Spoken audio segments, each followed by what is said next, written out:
I'm Bob, and I collect stamps.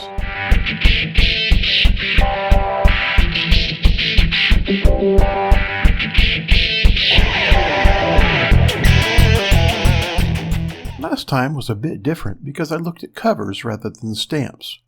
This time is even weirder. I'm going to tell you a story, illustrated by stamps.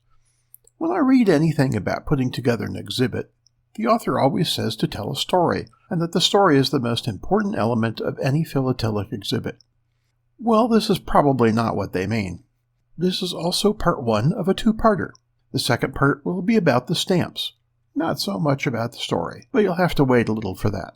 If you haven't turned this off so far, please consider liking this video and subscribing to the channel. There are links to social media, the podcast, and the blog, which are all different, down below. Please consider liking, following, and subscribing there too. In advance, thanks for watching. This is the story of Arthur, King of the Britons. Uther Pendragon was a legendary king of Britain during the 5th century, after the Romans left. He met and fell in lust with Igraine, the wife of Gorlas, Duke of Cornwall. In order to get her, the king laid siege to Tintagel, the duke's castle on the coast of western Cornwall. The king was impatient, though, and contracted with the sorcerer Merlin to deliver Igraine to him, and Merlin did. Using his magic, Merlin disguised the king as her husband Gorlas, who was busy on the battlefield fending off the king's forces. The disguised king entered Tintagel and seduced the Duchess Igraine. At the moment he succeeded, Gorlas was killed in battle. During Igraine's seduction, Arthur was conceived. With the duke now dead, Igraine was forced to marry the king. In due course, when the child was born, and much to his mother's horror and the despair of the king, Merlin came to take the infant baby away. That was Merlin's price for Uther's first night with Igraine. Merlin took the infant Arthur to raise in secret. The boy was given to a knight, Sir Bedivere, who raised the boy alongside his own older child, Kay. When the boy was out of infancy, Merlin returned to Bedivere's castle and acted as tutor and teacher to the young Arthur, who Bedivere was training as a squire to Kay. When Arthur was a teen, they all attended a huge fair in the capital. King Uther had died, and the kingdom had no leader. As part of the fair, there was to be a joust. The winner of the joust, as the supposed strongest warrior, was to become king in Uther's place. Kay entered the joust, though he knew he had no chance of winning. But like all things, Kay had even less of a chance if he didn't enter at all. On the morning of the joust, on the way to the jousting grounds, Kay realized his sword was forgotten in their lodgings. Arthur, as squire, was of course blamed for the oversight. He was sent back to get the sword. Arthur had been distracted by all the sights and sounds of the great fair, and had been slacking in all his duties. The fun and food and just the general excitement kept him awake at all hours, and he was just worn out. Halfway back to their lodgings, Arthur saw what he thought was a war memorial, or something, in the town square. There was a sword sticking up out of a great stone. In a hurry, Arthur thought he could borrow this sword for Kay, and maybe nobody would notice the sword was missing before he had a chance to replace it.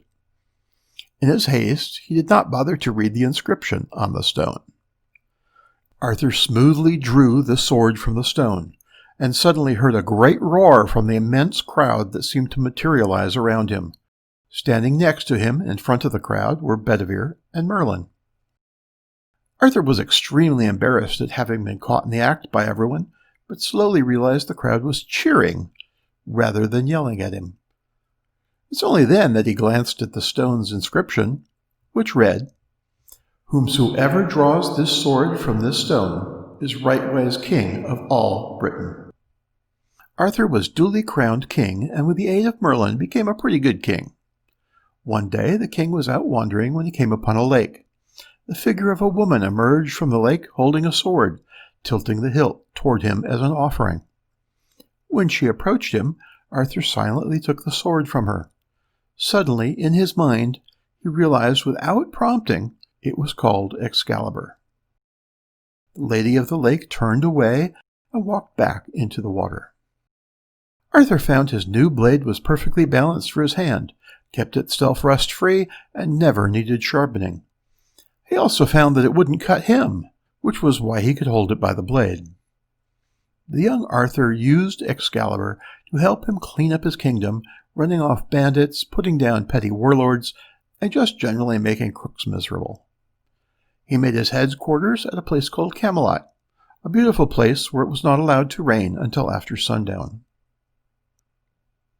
Once he was established, Arthur received a visit from the Duchess of Cornwall, who also might have been the Queen of Orkney, Morgause. He did not realize she was his half-sister, the daughter of Arthur's mother Igraine and her first husband, Duke Gorlas. Morgause, however, knew exactly who Arthur was and what the relationship was, and she had planned the whole thing very carefully. Like Arthur's father did to Igraine, the Morgause seduced Arthur, and like Igraine, Morgause conceived, and in due course, their son, Mordred, was born.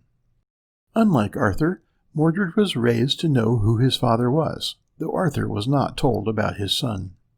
Mordred was also raised with a strong and enduring hatred for Arthur. Eventually, Arthur became convinced he needed to marry in order to provide an heir for the kingdom. Mordred didn't count, born to someone else's wife, and being his father's nephew, and unknown to Arthur. Arthur was introduced to many possible brides, and after a long and disappointing string of them, he met Guinevere. It was love at first sight for both of them, and they married and were very happy for some time. Unfortunately, as it turns out, shortly after the wedding, a knight from France sought out Arthur to serve at the king's side. That knight was Lancelot du Lac. When Arthur and Lancelot met, it was also love at first sight. Lancelot already had loved the idea of King Arthur, but the two fell instantly in love with one another when they met, though they first tested one another's strength in a friendly fight. With the help of Lancelot and Merlin, King Arthur formed a group of knights to help him continue to rid his kingdom of the bad guys and fight against the idea that the strongest was always the most right. The group met at a great round table Arthur set up. It was round so that no knight could claim precedence over any other in the order of things. In addition to Lancelot, Arthur enlisted his foster father Bedivere and foster brother Kay, who was by this time a knight, along with Gawain and Galahad and several others. Once the kingdom was fully secure, the knights got restless. To prevent them getting too restless, Arthur set them a new task. He sent them out to the four corners of the world to look for the Holy Grail. The Grail was the cup Jesus drank from at the Last Supper, and in addition to being a religious icon, the cup was supposed to have miraculous powers. The knights scattered to search for the Grail, and this in turn kept them from fighting with one another at home from pure boredom. Lancelot, though, stayed behind in Camelot at King Arthur's side. While the king was away on one of his Grail hunting trips, or maybe it was boar hunting, the two loves of Arthur's life, Guinevere and Lancelot, fell in love. After some torturous times for the threesome, Lancelot and Guinevere decided they loved each other slightly more than they loved Arthur, and ran away together. Meanwhile, back at the ranch, the virtuous and pure Sir Galahad found the Holy Grail. But that's another story. With Arthur's true loves having run away with each other, the king got depressed and despondent. He should have gone after them since he was Guinevere's husband, and he must not show weakness to his people. But if he caught them, he would have to put these people he loved to death. Committing adultery against the king was treason, after all, and they both had, by now, done that. Arthur sought the counsel of Merlin, who is still his closest adviser, especially with Lancelot gone. Arthur was so despondent that he foolishly decided to set off in pursuit of the pair, both hoping and not hoping he could catch them. During the chase, the army of Mordred, the king's rat of a son, attacked Arthur's forces as they marched northward along a western beach. During the battle, Mordred personally attacked his own father, the king. After a rip-roaring fight, Arthur and Mordred mortally wounded each other. What happened to Mordred's body is not recorded, and who cares anyway? But Arthur, at the edge of life, was taken away by veiled women on a ship to an island in the west. It is said that he was returned to health, and now just waits until such time as he is needed as the once and future king.